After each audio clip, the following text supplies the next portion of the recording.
एक टाइम था जब हमें कोई पुराना सामान खरीदना या बेचना होता था तो हम लोग OLX का सहारा लेते थे, लेकिन आज की डेट में OLX एक फ्रॉड का अड्डा बन चुका है। OLX पर आपको इतने तरीके के फ्रॉड्स मिलेंगे जितने आपको किसी दूसरी जगह बिल्कुल नहीं मिलेंगे।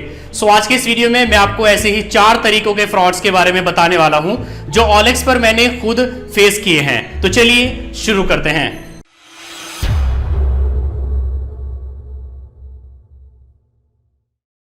पहला फ्रॉड कुछ इस तरह का है कि मुझे एक मोबाइल फोन की जरूरत थी इंस्टीट्यूट के लिए। सो मैंने OLX में सर्च किया, वहां पर मुझे iPhone 6 मिला जिसका प्राइस था 11,000 रुपए। सो जिसने ऐड डाला था मैंने उसको कॉल किया, उससे पूछा कि क्या ये अवेलेबल है। उसने कहा कि हाँ अवेलेबल है।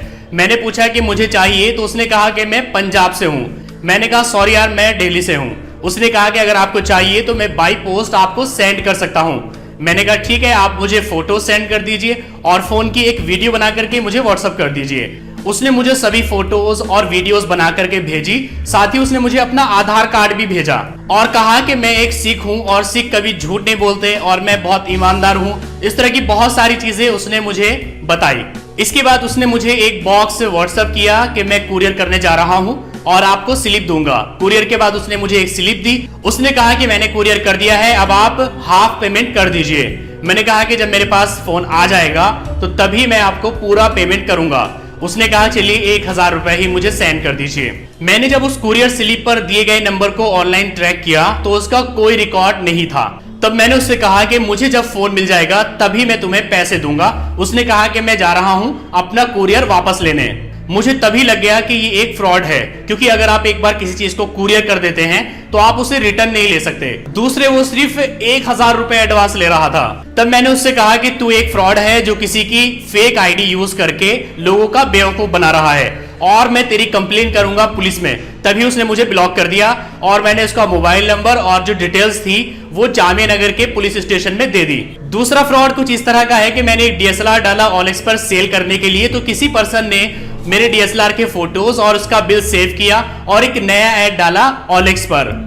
और उसका प्राइस डाला उसने बहुत ही कम, 15,000 रुपीज उसने उसका प्राइस डाला। तो जो भी उससे परचेज करने के लिए बोलता उससे वो ये बात बोलता कि मैं आर्मी में हूं और ये मेरे भाई का कैमरा है जिसे मैं मजबूरी में 15,000 रुपए में सेल कर रहा हूं। अगर आपको ये कैमरा चाहिए तो आप मुझे अभी 15,000 रुपए डिपॉजिट कर दीजिए और मैं ये कैमरा आपके एड्रेस पर बाई पोस्ट सेंड कर दूंगा। अब आप सोच रहे होंगे कि मुझे कैसे पता कि परचेज करने वालों से वो ये बातें बोलता है।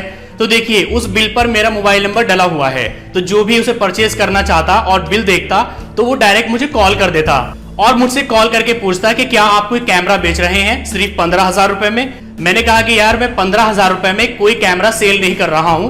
तब उन्होंने मुझे ये बात बताई कि एक पर्सन है जो अपने आप को आर्मी वाला बताता है और कैमरा 15,000 रुपए में बेच रहा है और उसके बिल पर हमें आपका नंबर मिला है। तो पिछले एक हफ्ते में मुझे ऐसे लगभग 12 कॉल्स मिले जिन्होंने मुझसे ये बात बताई कि ऐसे ऐसे आपका एक कैमरा बिक रहा है सिर्फ 15,000 रुपए में और बिल पर आपका मोबाइल नंबर है। पुलिस में कंप्लेन करने के लिए अभी तक मुझे उस ऐड की डिटेल्स नहीं मिल पाई है, इसलिए वो पेंडिंग है।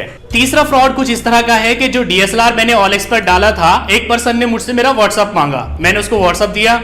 उसने व्हाट्सएप किया एक इंटरनेशनल नंबर से और मुझसे कहा कि मैं अमेरिका में रहता हूं और इंडिया में अहमदाबाद में मेरा एक लड़का रहता है, मैं उसको सरप्राइज देना चाहता हूं एक कैमरे के थ्रू। तो मैं आपका कैमरा परचेज करके उसको सरप्राइज करना चाहता हूं, उसको सेंड करना चाहता हूं। मैंने कहा ठीक है, कोई प्रॉब्लम नहीं है। उसने कहा कि मैं पेमेंट करने जा रहा हूं, आप अपना अकाउंट नंबर दे दीजिए। मैंने उसको अकाउंट नंबर दिया तो मेरे पास एक ईमेल आया। उसने मुझे व्हाट्सएप किया कि आपके पास बैंक की तरफ से एक ईमेल आया है कि पेमेंट होल्ड पर है। जैसे ही आप इस कैमरे को इस एड्रेस पर पोस्ट कर देंगे और वो स्लिप आप उसी ईमेल पर बैंक को सेंड कर देंगे तो बैंक वो पेमेंट रिलीज कर देगा और आपके अकाउंट में पैसे ट्रांसफर हो जाएंगे। मैंने उस ईमेल को चेक किया तो वो एक जीमेल आईडी से था, मतलब उस पर बैंक का नाम लिखा हुआ था लेकिन @gmail.com था। मैंने सोचा कि यार अमेरिकन बैंक कब से जीमेल आईडी को यूज करने लगे, क्योंकि हर बैंक का अपने प्रोफेशनल ईमेल आईडी होता है। जैसे कि अगर आपको ईशान LLP की तरफ से कोई ईमेल आए तो जाहिर सी बात है help@ishanllp.com की तरफ से ही आपको मिलेगा। ऐसा नहीं हो सकता है कि ishan@gmail.com से मिले। तो मैं समझ गया कि ये भी एक फ्रॉड है। तब मैंने उससे कहा कि तुम एक फ्रॉड हो और मैं पुलिस में तुम्हारी कंप्लेन करने वाला हूं। तब उसने मुझे फौरन ब्लॉक कर दिया और मैंने उसकी डिटेल्स भी जामिया नगर के पुलिस स्टेशन में दे दी। मुझे एक सोफा चाहिए था। मैंने OLX पर सोफे सर्च किए तो उसमें एक न्यू सोफा आ रहा था। OLX पर जो इस तरह के फ्रॉड करने वाले होते हैं ये रॉन्ग एड्रेस डालते हैं, तो उसमें भी एड्रेस जो है अपने लोकल एरिया का ही डला हुआ था। लेकिन जब मैंने उसको कॉल किया तो उसने मुझसे बताया कि करोल बाग में रहता हूं और करोल बाग में यहाँ पर मेरी शॉप है। मैंने उससे कहा कि मुझे एक सोफा चाहिए, तो उसने कहा कि मैं सोफा आपके एड्रेस पर सेंड कर सकता हूं, लेकिन इसके लिए आपको 50% पेमेंट पहले ही देना होगा। मैंने कहा कि पेमेंट तो मैं जब सोफा मिल जाएगा उसी के बाद आपको दूंगा।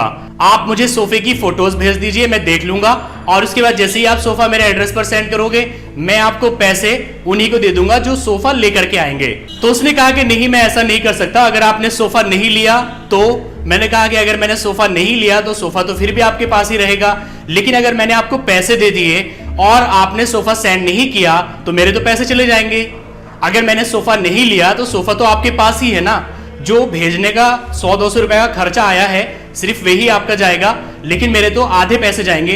तो उसने कहा कि मैं ऐसे सेंड नहीं कर सकता हूं। तब मुझे पता चला कि ये पूरा एक गैंग है। इस तरह से ये लोग बोलते हैं कि हम आपको सोफा सेंड कर देंगे और उसके बाद आपसे 50% पहले ही चार्ज ले लेते हैं और फिर सोफा आपको सेंड नहीं करते हैं। आपके पास उनका कोई एड्रेस नहीं होता है, जो मोबाइल नंबर होता है वो फेक होता है और आप कुछ नहीं कर सकते।